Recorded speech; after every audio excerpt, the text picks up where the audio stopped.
Alors, vous aimez marcher, courir, sauter, grimper, nager, danser, brûler des poubelles, faire des rodéos à moto, à vélo, à cheval, faire du ski, du parapente, de la planche à voile et du saut à l'élastique, enfin toutes les activités qu'on fait en France en été. Non, ce n'est pas une publicité pour Tampax ou le Club Med. Bienvenue à tous, vous êtes sur la chaîne Le Goût de l'âme.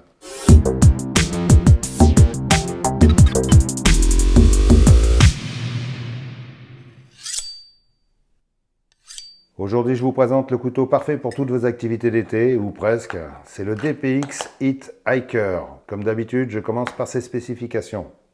Il fait une longueur totale de 15 cm 8, longueur de lame 6 cm, longueur de tranchant 6 cm 2, largeur de lame 3 cm, épaisseur de lame 4 mm 2, longueur du manche approximativement 10 cm, épaisseur du manche 4 mm 2. La lame est en acier 1095 de forme drop point avec émouture plate et revêtement black powder coated. C'est le procédé par poudrage utilisé par plein de marques américaines. Le manche est de type squelette, également en acier 1095. Le poids du couteau est de 63 grammes seul et 91 grammes avec son étui plastique moulé et son strap en nylon. Et ce couteau est fabriqué aux USA par Rowan Manufacture dans l'Idaho et ce sont eux qui fabriquent les SI. Alors pour ceux qui suivent de près le monde du couteau, vous remarquerez une légère ressemblance avec les couteaux SI, comme par exemple ce Izula 2 ou ce SI 3 HM. Et c'est normal parce que Robert Young Pelton, le fondateur de DPX Gear, est un vieux pote du patron de chez SI Knives. Ils ont collaboré sur plusieurs modèles, dont le modèle phare de DPX que j'avais présenté il y a quelques mois, le Est Original, qui lui aussi était à l'origine fabriqué par Rowan Industries. Et maintenant il est fabriqué par Thor Knives, un spécialiste des couteaux tactiques. Du coup, ce DPX Hit Hiker est exactement de la même qualité que les SI, avec le même excellent acier carbone 1095 que Rowan fabrique et maîtrise parfaitement depuis longtemps, et qui a fait la renommée de SI avec leur garantie à vie sans condition. C'est pour dire comme ils ont confiance dans cet acier. Donc ce DPX bénéficie exactement de la même qualité et du même traitement de son acier. Et même si on trouve un net air de famille avec les SI, il y a des petites fonctionnalités supplémentaires, comme le fameux décapsuleur qu'on retrouve sur tous les modèles de la marque. Et qui est même devenu l'élément visuel principal pour reconnaître leur couteau.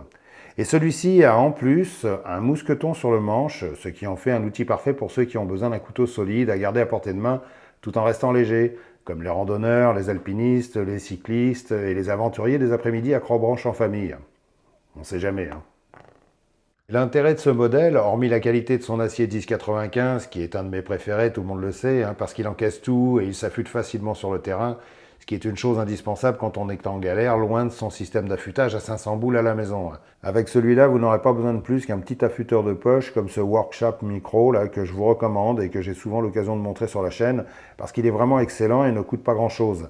Avec ça, vous êtes tranquille. Il y a une pierre diamant pour attraper des tranchants abîmés, une pierre fine pour passer un petit coup de temps en temps pour entretenir, et tous ceux qui se posent souvent la question de l'angle d'affûtage, pas de souci, il suffit de suivre l'angle de l'affûteur qui est de 25 degrés, ce qui correspond à une majorité de couteaux américains. Et en plus, pour ceux qui n'ont pas d'outillage, pour leurs couteaux pliants ou fixes, il y a 3 embouts torx, 6, 8 et 10, de très bonne qualité, c'est-à-dire pas chinois, qui sont les tailles les plus répandues en coutellerie. Et tout ça pour un peu plus de 20 balles. Très honnêtement, je vous recommande ce petit truc qui m'accompagne partout. Si ça vous intéresse, je vous mettrai un lien dans la partie description. Alors, comme on peut voir, les finitions de ce couteau sont parfaites et il n'y a carrément aucun défaut. Bon, vous me direz, c'est facile, c'est juste une barre d'acier. Oui, mais quand même.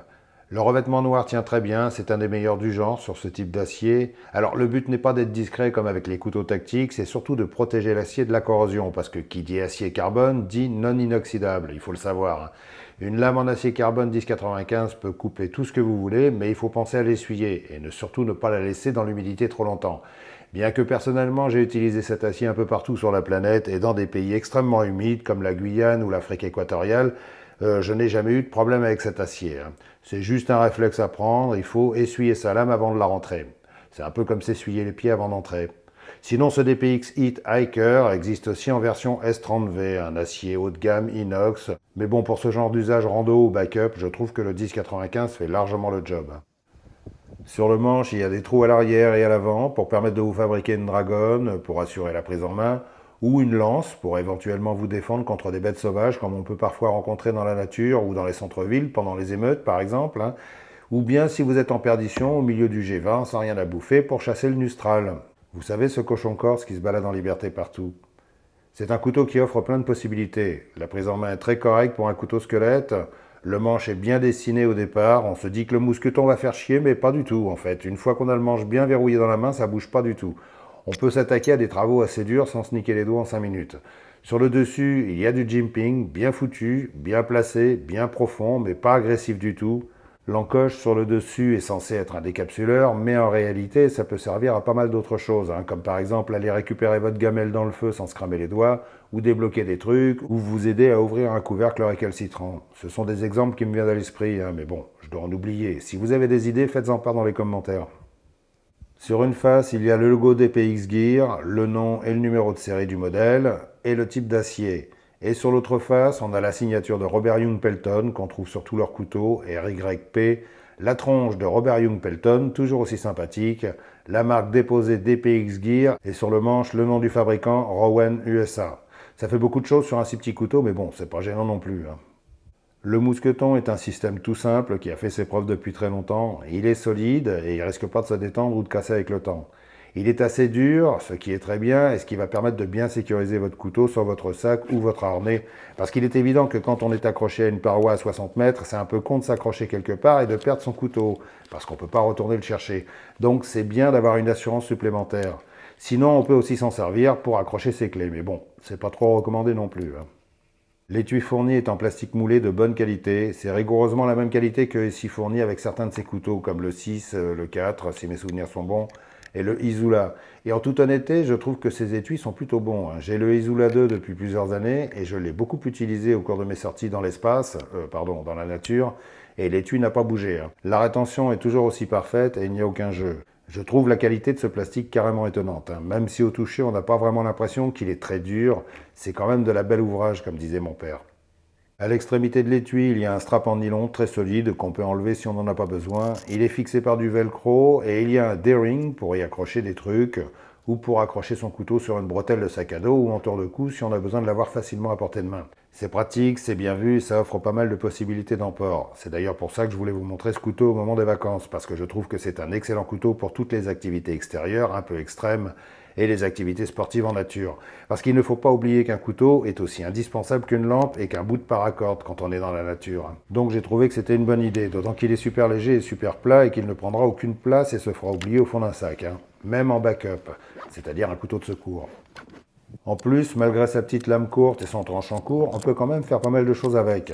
C'est sûr que pour la préparation de nourriture, il faut oublier, quoique si on n'a que ça en camping parce qu'on a oublié tout le reste, ça fera quand même le job. Mais comme ma devise et tout ce qui coupe est utile, on peut quand même faire un maximum de choses comme avec un EDC classique. Voire un peu plus, comme boire quelques bières bien fraîches et après couper la corde à laquelle votre femme est suspendue. Non, je rigole. Par contre, pour se défendre contre des abrutis, ça peut être pas mal aussi. Des abrutis qui veulent vous brûler, si vous voyez ce que je veux dire. En conclusion, je trouve ce DPX Hit Hiker très cool. Il est de super bonne qualité, comme tout ce qui sort des manufactures Rowan. Il est bien pensé pour différents usages, pour lesquels on hésitera à emmener un couteau pliant ou une grosse lame fixe. Et il a l'avantage de pouvoir rester accroché à votre sac à dos sans faire flipper tout le monde. C'est important quand même. Et en plus, il n'est pas très cher pour du 100% Made in USA. On le trouve à un peu plus de 80 € sur le site thebestknife.eu. Par contre, il ne propose pas les versions en S30V. J'ai fait le tour et personne ne les propose d'ailleurs. Je vous mettrai un lien en description. Voilà, je vous remercie d'avoir regardé cette vidéo. Je suppose que beaucoup d'entre vous sont déjà partis en vacances, donc vous avez certainement autre chose à foutre que de traîner sur YouTube. Mais si cette vidéo vous intéresse, lâchez le pouce du 14 juillet et laissez un commentaire pour me dire si ce DPX Hit Hiker vous intéresse et à quel usage vous le destineriez. C'est toujours intéressant de savoir. Et sinon, restez dans le coin, j'ai encore plein de nouveautés à montrer et je vous souhaite une excellente fête nationale pleine de joie, de félicité, de feux de poubelle, de voitures qui crament et de grenades lacrymogènes. Mais surtout, passez de très bonnes vacances et n'oubliez pas d'être fluide et de rester bien affûté. Salut!